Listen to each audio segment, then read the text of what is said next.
and I am firmly of the view that the way Islam is practiced in 2024 in the United Kingdom, it is not compatible with our liberal democracy. Moreover, and this is the main part of what I wish to focus on, the way our liberal democracy has evolved has made the United Kingdom particularly vulnerable to strident, unremitting, proselytizing, muscular ideologies. Thank you very much, President, members of the Oxford Union Committee, for inviting me tonight. I have to say that even though it's been an ambition of mine to speak here, the topic that was offered up is one that is particularly sensitive. And I thought long and hard about whether or not I should take this mandate. But of course, this is a bastion of free speech. And so I will speak without fear and without favor on this debate. And the first thing I'd like to say, if I may, is that the motion isn't quite right. And I say the motion isn't quite right because I'm not interested in a debate about Islam's compatibility with democracy in theory, or whether it's been compatible with democracy in the past, or whether through some kind of genesis it may be compatible in the future. What I'm concerned about is whether Islam is compatible, and Zuhdi mentioned it in his speech, with the liberal democracy that we practice in the United Kingdom. For it is the United Kingdom that gave rise to this institution and the ability for us to have this debate, as I say, which I will have without fear or favor.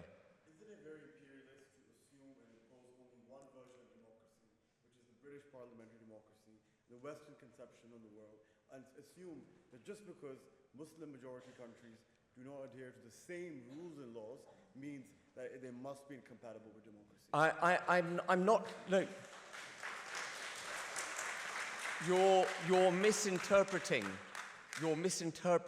what I was saying. I'm not interested in whether Islam is capable of being compatible with democracy.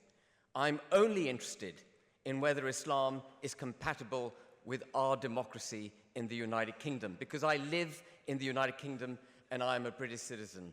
And so for me, this isn't a theoretical debate. For me, this is a practical debate. Where is Islam at the moment?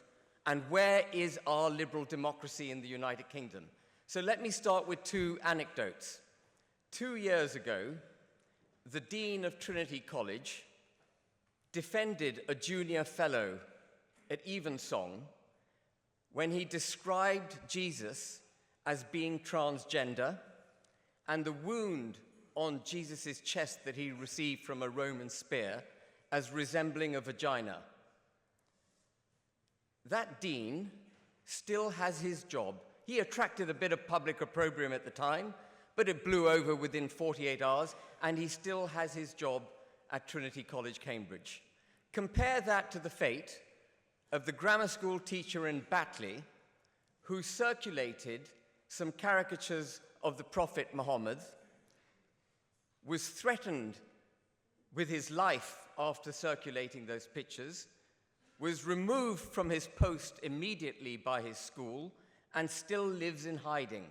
That is in modern United Kingdom. Now, it might be that Islam can find its way to being compatible with democracy, but I can find no sense of the freedom of speech evident in the way that that grammar school teacher was treated. The freedom of speech, which is the cornerstone of the house in which I am now speaking, and the cornerstone of British democracy. It is entirely incompatible with democracy that that grammar school teacher should still be hiding, fearing for his life in the United Kingdom in 2024. So let me just talk a little bit about Islam. The Quran is the word of God. It is the word of God written down by the Prophet Muhammad as communicated to him by the angel Gabriel. It is the word of God. It cannot be improved. It is perfect. And because it is perfect, it has no truck with criticism. Compare that to the, frankly, absurd description offered up by the Dean of Trinity College 2 years ago. Can you imagine, ladies and gentlemen, for a second, the treatment that Dean would have received if he had described the Prophet Muhammad in those terms? Denied. So I am here to talk about liberal democracy and its compatibility with Islam. And I am firmly of the view that the way Islam is practiced in 2024 in the United Kingdom, it is not compatible with our liberal democracy. Moreover, and this is the main part of what I wish to focus on, the way our liberal democracy has evolved has made the United Kingdom particularly vulnerable to strident, unremitting, proselytizing, muscular ideologies. And the reason I say that is that even though it was our liberalism that allowed us to think beyond the zenith of our power and abolish slavery, even though it was our liberalism that moved us to abolish the ownership of slaves and then the policing of slavery on the high seas at vast human cost and money for this country. It was our liberalism that gave women the vote. It was our liberalism that promoted women and gave them equal standing in British society. It was our liberalism on which our democracy was founded. Our liberalism at the moment is going wrong. It has gone, no, I'm in mid-flow. It has gone too far, our liberalism.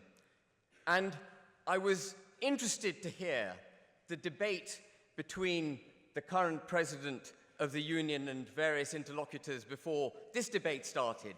A lot of it turned on what I would regard as diversity, equity, and inclusion. There was a lot of talk about racism. There was talk about a woman being photographed, and she was particularly offended because she was Muslim.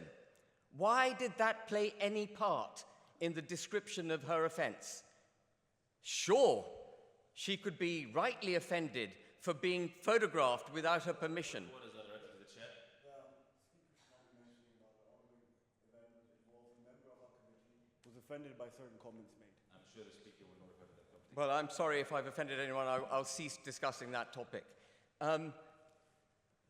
Diversity, equality, and inclusion is the mistake our liberalism is making in order to promote minorities in the United Kingdom. We are now a multicultural society, and in order to give comfort to those new cultures that have entered the United Kingdom, our liberalism now progressively discriminates in their favor.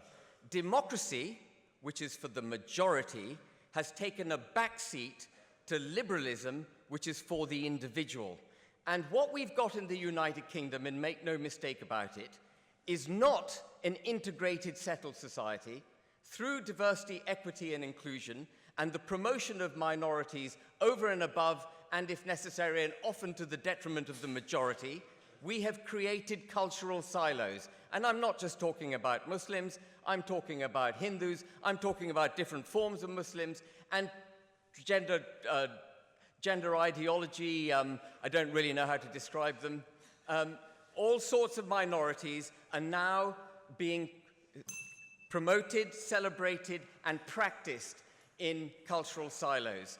And Islam is the strongest one of those silos. And Islam is a strident, muscular ideology. Unless Islam is able to liberalize itself, and it is able to see itself as being no more than equal to all other ideologies and all other religions in this country, it is not compatible with British liberal democracy. Thank you very much, everyone.